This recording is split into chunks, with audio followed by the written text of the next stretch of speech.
Hello, my name is Mark Baines, and this is Training Made Fun. Welcome to our segment on flexibility training. And like all our other videos, this is geared towards personal trainers, athletic coaches, or anyone working with athletes or clients in a personal training atmosphere, individuals who are looking to improve their exercise capabilities. In this case, everyone looking to improve their current flexibility. That said, flexibility training as we see it from a standpoint of our general overview, the primary expectation for flexibility is to achieve a balance of proper muscular and connective tissue elasticity, meaning at times we want our connective tissue to be able to limit us from doing so much that we actually hurt the joint or tear a muscle or hurt ourselves. However, it also has to be able to allow some motion as well. So there's that proper balance of the stiffness as well as the elasticity that our connective tissue, in this case we're talking about tendons and our ligaments and whatnot, as well as the muscles, need to have, all soft tissue essentially, to be able to get you proper range of motion, to be able to move fluidly. As a whole, is going to be more towards mobility, but flexibility to move in a given direction, be able to achieve a reasonable range of motion or a full range of motion as capable by your structure. Okay. That said, there are ways we can do this. There are 5 basic ways of achieving greater flexibility. We have static stretching, dynamic stretching, ballistic stretching, proprioceptive neuromuscular facilitation, and self-myofascial release. Okay, we'll talk about each one of these individual possibilities for achieving flexibility here in a moment. Flexibility as far as range of motion goes. Your ability to move in a given direction at any time is your active ability or active range of motion, AROM. Okay? Passively, if someone can pull you into a given range of motion and take you farther than you can on your own, moving nothing else, moving only as an example your shoulder into horizontal abduction out and away from you. You can get to a certain point yourself. You stand with good upright posture, neutral spine, and stand up or sitting upright and bring your arm out to your side. There's a point where you won't be able to go any farther unless you move something else, like you allow your shoulder to protract forward, or you allow your spine to flex, or you allow your spine to rotate or hips to rotate, something to move you to make it look like you've got greater range of motion in your shoulder, but actually the motion occurred someplace else. So assuming all things being equal, you only moved your shoulder, there's a certain point that's going to stop and you're not going to go any farther than that. However, in some cases, sometimes, for some people, and I would be one of those people, someone might be able to take you farther passively, get you to fully relax, and they could possibly bring you back farther than you could get on your own. If that's the case, well, in this case, the passive range of motion is going to be, or the PROM, is going to be greater than the active range of motion. People who have some flexibility issues or flexibility deficits, if you will, someone can passively take you farther if they get you to relax properly and only move or help you, assist you in moving only that one given area without you performing the action yourself. If they can do so, then you have a flexibility deficit in that given area, that given specific joint area in that given direction of motion. Okay, you could be fine one way and not the other, or you could go one direction and then a different perspective on the shoulder and may not be able to move very well in that given direction. There's a lot to this, but this is a good general way of looking at it. Okay, and passively, if you can get greater, then there's a deficit to work on. Something you have to work on with flexibility. Maybe that's a particular goal that might be a good one to be seeking for you or your client or people you're working with.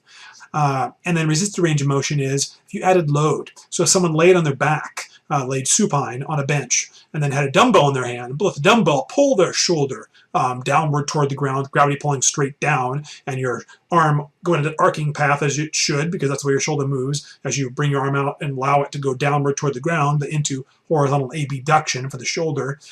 Your resisted range of motion would be how far that load can take you, okay, under that load. Now, if you allow that load to take you, you try to relax and let the load take you, it's probably going to get even greater range of motion than either the passive or the active, but probably with not good results for you from the standpoint that it could be tearing apart tissue or at least straining the tissue and possibly causing some great harm for you long term. It's not uncommon to see people when they move explosively and let a load come down to them, they exceed their active capability of moving. In other words, they can only move to a certain point, but they let the load take it all the way down and move something else that shouldn't be moved. They allow their shoulder to rotate more than it should. They allow their back to round to some extent, or they allow, like in a squat, they allow their spine to round, not uncommon, or they allow the feet to kick out more or the knees to come in a little bit more. So it looks like, it appears, if you're watching just the movement of the bar downward, the person's getting greater range of motion. But under load, we never want to, this is really important, you never want to have someone when they're loading in any way beyond their own ability to normally just move.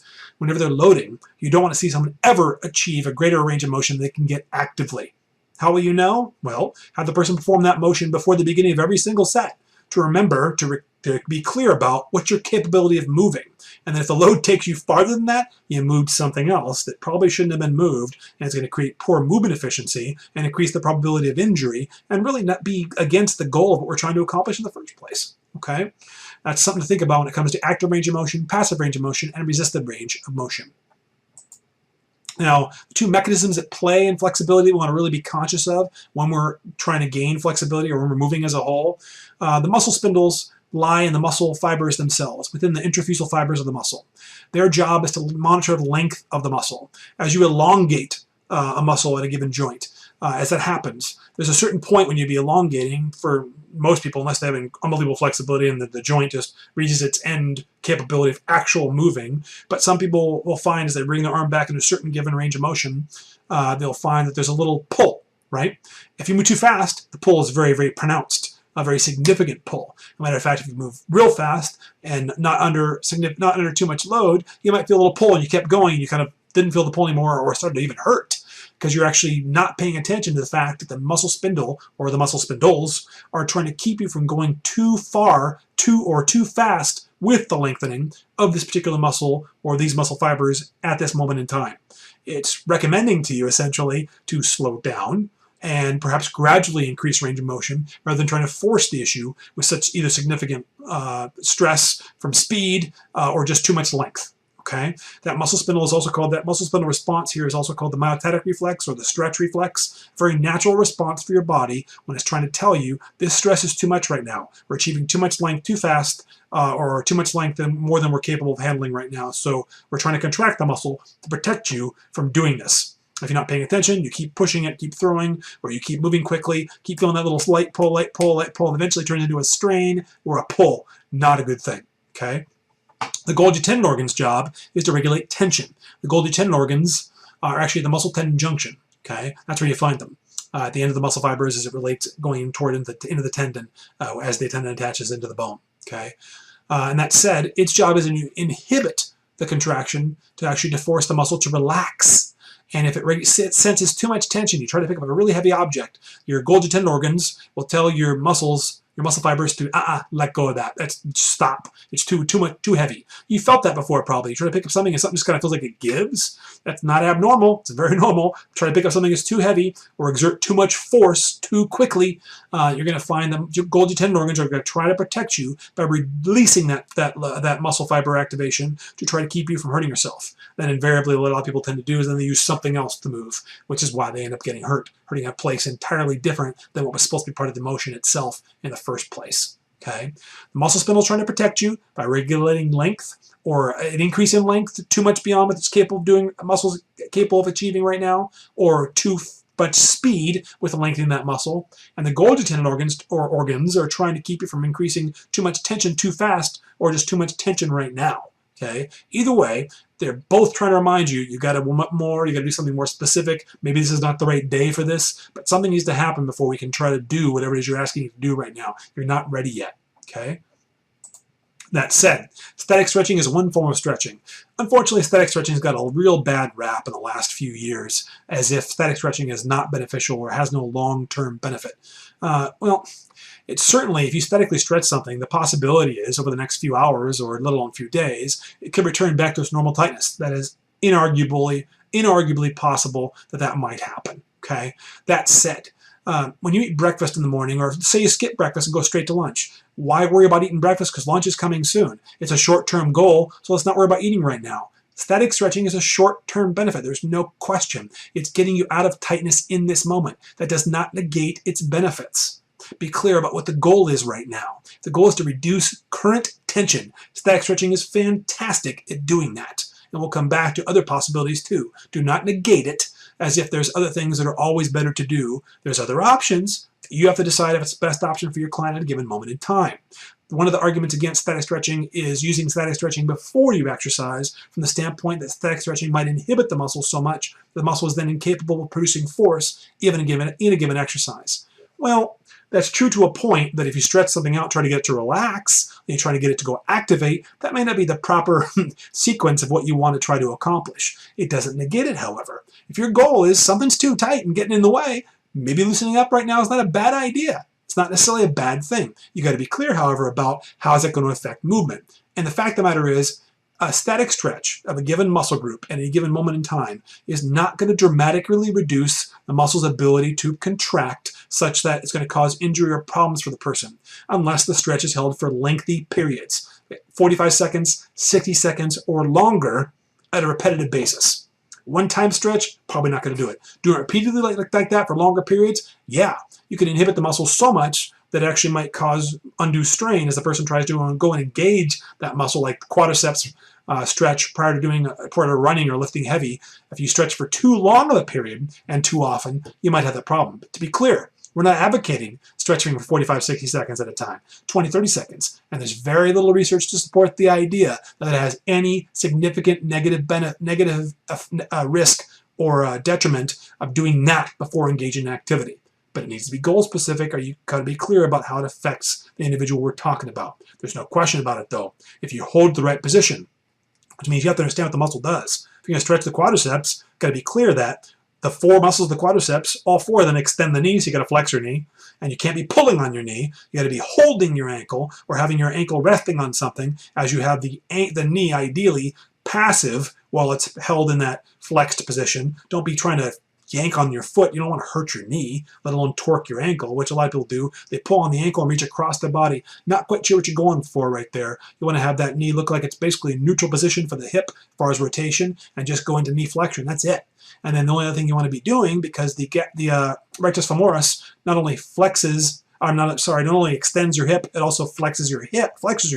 It extends your knee. Okay, it extends the knee and flexes the hip. We want to make sure we both extend the hip and flex the knee. Do the exact opposite. When you're stretching something, if you understand the basic joint action that a muscle incorporates to move your body, you have to do the exact opposite to get the benefit of the stretch, right?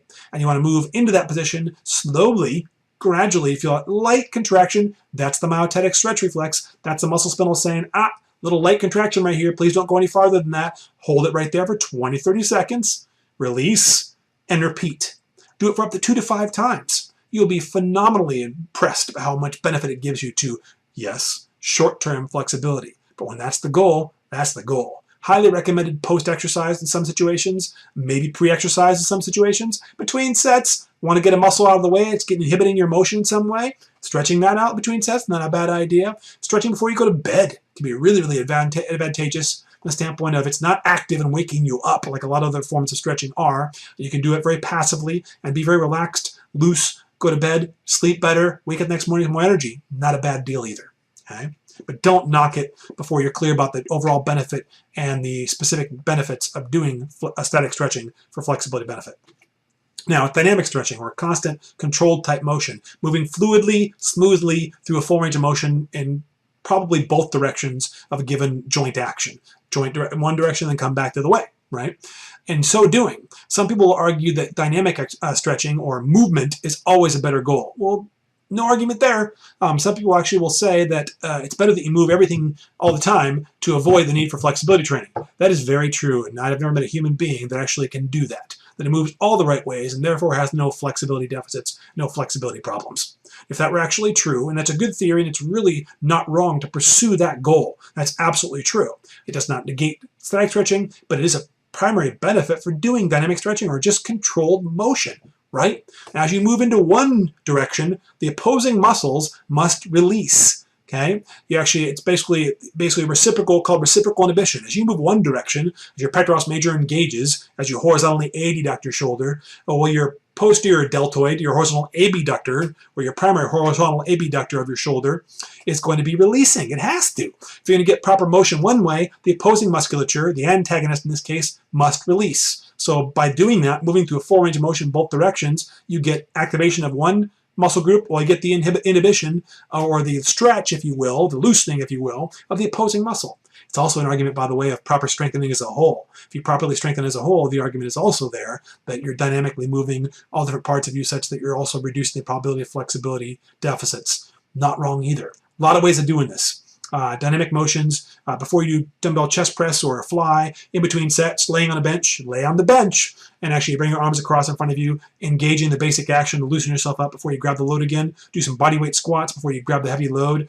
Things like that between sets are phenomenal. Obviously, dynamic impact stretching is very good for pre-exercise as well as post as well. Good stuff. Okay. Ballistic stretching, bobbing, bouncing, jerking, explosive motions. Generally speaking, not recommended. If someone's fit, strong, capable, can move really well, and they ballistically bounce around and go crazy and move everything around, probably not going to hurt them. But generally speaking, we want to avoid the ballistic, uncontrolled, bobbing, jerking motions for the majority of the population we're trying to train and help. Okay. Proprioceptive neuromuscular facilitation, we're talking about partner-assisted stretching. This is beyond the scope of practice for someone who doesn't have specific training in this category, where they've actually worked with a physical therapist or worked in an undergraduate program or worked specifically in a hands-on format with extensive number of hours practicing doing this before stretching another individual. Having done it with your college team or high school team does not qualify you to do this. I did that too, and we just pushed on each other and yanked on each other, and we were all athletes and got away with a lot of things we probably shouldn't be doing to other people. You got to know what you're doing. You have to actually have the person, as an example, hip flexors being a primary area a lot of people need to be stretching, not hamstrings. Unless you have long femurs, in most cases, hamstrings should be left alone. Because the predominant reason why most people have hamstring tightness is because they sit for too long, inhibiting their hip flexors, so they stand up trying to engage the glutes. Glutes can't fire, hamstrings take over. Stop sitting so much, loosen up hip flexors, strengthen glutes, leave the hamstrings alone in that situation. For our people who are very active, who move a lot, do a lot of heavy lifting and running and sprinting, well, if you stride too long, or you try to stride too many times, you try to stride with too much of a high power stride, you're getting tired, fatigued, still trying to reach and push hard and push off strong, glutes start getting inhibited, your hip flexors get tighter, hamstrings keep taking over, and that's why your hamstrings are bothering you. It's not a hamstring issue. Same with loading, squatting. If your hamstrings are engaging much more often than your glutes, unless you have excessively long femurs, because it's very common, that's going to be a very normal thing, by the way.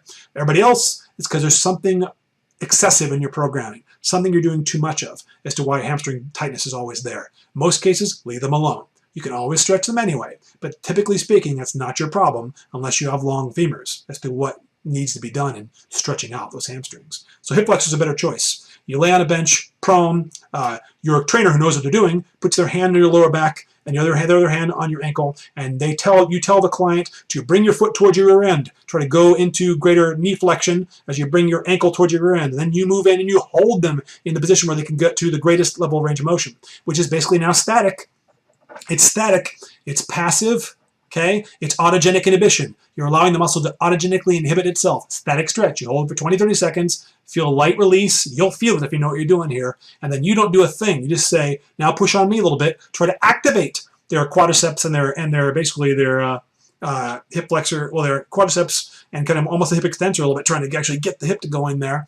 And what they actually end up doing is they actively try to fire those muscles you're trying to stretch out a little bit, because you're both stretching quadriceps and some hip flexor a little bit both here. Okay, and your hand on their lower back and the base around the lower part of the spine, close to the pelvis, where we're actually holding their spine in place. When I say hold it, you're not pushing, you're just keeping them still. Okay, and when they move one way, like we said, you're reciprocally inhibiting the other muscle. So we're getting both autogenic and reciprocal inhibition. It goes back and forth like this for several times. It's amazing the benefits people get, but you got to know what you're doing with this. Please get training before you do it with anyone. Okay. And then the last form of stretching, self-myofascial release. It's like massage, but you're doing it yourself with a ball, a stick, any sort of object that applies pressure to you. It shouldn't hurt. It often does, which means it's too much pressure. Find something that gives you less pressure. Lightly roll in the area. Don't roll across connective tissue. Don't roll across joints. Roll across the length of the muscles. You got to know which area that muscle actually is incorporated in, and actually roll across lightly. Find something that's less of a dense object, something that's going to give you less pressure. Figure out a way to make it work. There's all sorts of ways we can do this, but get proper pressure and just enough where it feels like it releases. Helps release by rolling around. You stay on the area where that muscle's the most tight to allow the Golgi tendon organ to override the muscle spindle. That's the goal. Same concept, inhibiting the muscle autogenically, passively when you stay in place, as with static stretching. And you're also getting that more active component kind of rolling around the area. Some really cool stuff there, but you got to know what you're doing, and you should not be the trainer and roll an object on somebody else. Nope, they do it themselves. You can do it too at the same time with your object and show them what to do, but they do it themselves, not you. Best time for this is probably going to be post-exercise. It's too time-consuming, maybe pre. Same with the PNF, most often post, could be pre. So good possibilities for flexibility, explore new options, think clearly about the goals, and decide what's the best option for you and your client.